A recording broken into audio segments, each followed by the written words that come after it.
Hey everybody, it's Tara Green here, and it is December the 12th, 2023. You can see here's the chart, the astrology chart for, I'm calling it the WTF, Sagittarius New Moon. So you can see I have drawn on here some many extra lines here, so you can see very clearly what the aspects are all about. And astrology is really all about planets first, and the signs, their aspects, and then their houses. So the aspects are the sacred geometry is what makes astrology work. Now, you can see here there's a big purple six-pointed star. Now, I know most people associate that with the Jewish star. The six-pointed star is actually a very ancient symbol from India, from Egypt, that was adopted by the Jews in the 1600s. And it really is a very sacred geometric symbol. It's a Merkaba, which is a kind of hyperdimensional chariot. It's really a space vehicle, actually, and so they don't show up very often in the skies, and I really don't believe anybody else has been talking about this on this new moon, and I've been watching it form for a few days. Now, you can see there's the sun and the moon there, 20 degrees of Sagittarius. This chart is set for Washington, Dece, so the ascendant here at 15 degrees of Cancer is only for that location, okay? And 15 degrees Cancer is pretty much right on where that star is there. That is where the U.S. sun is, conjunct the most beautiful bright star in the sky called Sirius. You know, you've heard about the Syrians. So we could say that the Syrians are very much involved in this Sagittarius new moon. So it's a very powerful new moon intention setting time. It's the last new moon of 2023. And you can see the aspects here. Again, the red lines here are stress lines between the planets.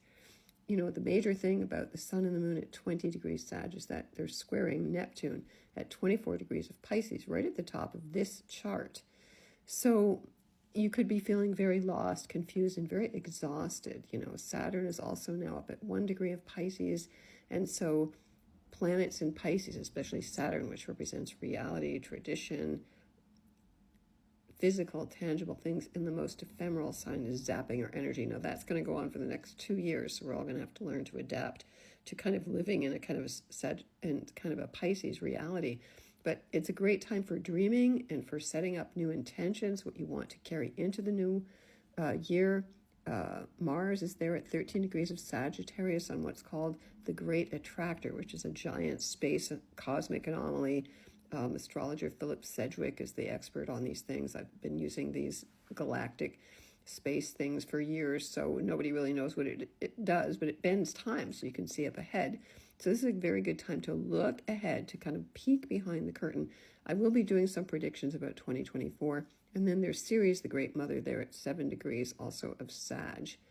And again, Ceres is squaring Saturn there. Now, the North Node up here, 23 degrees Aries, that's what we need to focus on. The Sun and the Moon are trining. That's a good supportive aspect, the North Node. So Aries, pioneering, independence, having a sense of yourself, you know, gathering energy. Okay, it's good to have the North Node in Aries right now with Saturn and Neptune and Pisces still for the next couple of years. What else have we got here? Venus down here in Scorpio. Venus is weak in Mars world sign right there. And she is opposing Chiron, the wounded healer, which is still retrograde for the next little while. So again, we might be hiding or defending or just simply not wanting to talk about it or manipulating others in a way of avoiding dealing with our stuff, which is really a lot of what Saturn and Pisces is all about too, and Neptune and Pisces. Now, the other thing that's happening here, Uranus, the planet of shock and awe that rules the internet, that rules cryptocurrencies, is now at 19 Taurus. The sun and the moon are inconjunct. They're 5 signs apart. It's fire and earth. They don't talk to each other. They literally don't see each other. So things are very kind of chaotic and unpredictable in the financial markets, in real estate, in, you know, all kinds of things like that. And tools, anything that we want to hold on to. You know, Taurus is the most holding on sign there is. Jupiter, that rules Sagittarius, there it is at 6 degrees, still retrograde until the 30th of this month in Taurus as well, kind of helping us ground. Jupiter and Mercury are in a nice trine here. And of course, this is also Mercury turning retrograde on the 12th or the 13th, depending on what time zone you're in. So this is kind of like a delayed reaction, I would say, new moon. And you may have to wait until the first day of January 2024 when Mercury stations direct to really begin to implement anything. So don't really worry about making New Year's resolutions right now. Lilith in Virgo here is also trining Jupiter. This is part of this sacred triangle here. Jupiter to Ceres and Lilith and Virgo, very independent. Like, listen to your body, refuse to compromise. That's the bottom line. Lilith refuses to compromise. She is my go-to goddess. Uranus is also trining Juno there, the feminine form of genius. So Ceres, Mercury, Jupiter, that's one part of the upward pointed, that's considered to be the masculine triangle. And then the downward pointing triangle is Saturn in Pisces. It's all in, those are all Earth trines. Saturn to Vesta, the root word of investments, in 1 degree of Cancer, to Venus and Scorpio. Now it's a bit wide. I have done a bit of liberty here, but as these planets are moving forward, they will continue to create that trine. So as above, so below is literally what this means. So it is a very auspicious, very magic aspect to work with. Drunvalo Melchizedek wrote a lot about this. He was the one who did all the research on the flower of life. He's still living in Sedona, Arizona. And basically, this is a vehicle. It's in the Bible. It's what Enoch used to his chariots of fire, was this 6-pointed triangle, which is a meditation device, a hyperdimensional device.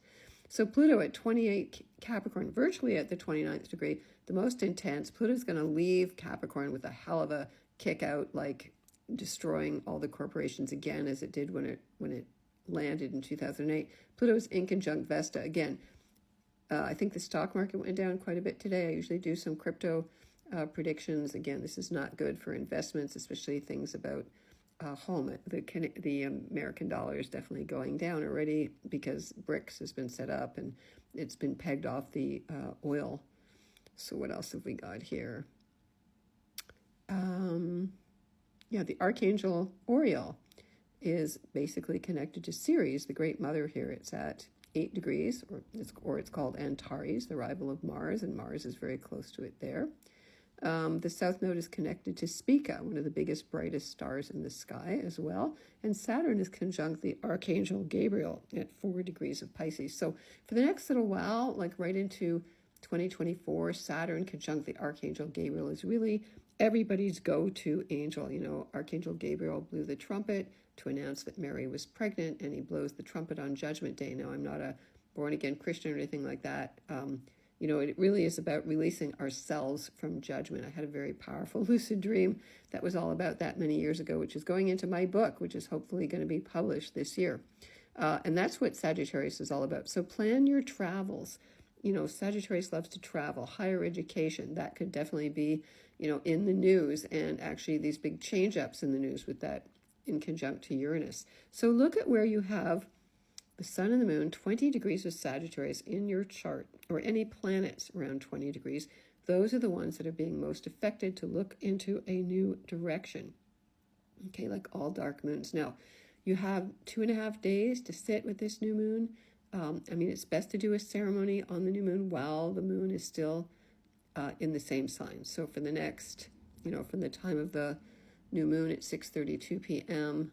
Until the moon enters Capricorn in about 20 hours after that, that's the best time to do ceremony. Okay, but traditionally it's until the first sliver of the new moon shows up. Now, it's also the Geminids meteor showers, which are one of the most prolific meteor showers in the sky. And because it's a new moon, you will see hundreds of meteors every night. You go out and look. Also, there's been lots of sunspots, and the sun's been really acting up. Let's see, Juno opposite Neptune. Again, use your innate ability to sense things in your body in all directions at once. This is a really beautiful thing to have a 6-pointed star. It is rare. The planets don't always get in those directions. Remember, the south node here is in conjunct Uranus, so in Libra. So there may be shocking disruptions in relationships, so pay attention to that. And remember, Mercury retrogrades are never to be feared. They're just times to rest and reflect. And if you want to get in touch with me, I'm at tarot.com. I have specials on 2024 readings. Again, get in touch with me at my website at tarot.com. Wishing you all the best in the new moon. So pay attention to your dreams tonight. Very powerful on this new moon. Set new intentions and sending you all the best blessings. Okay.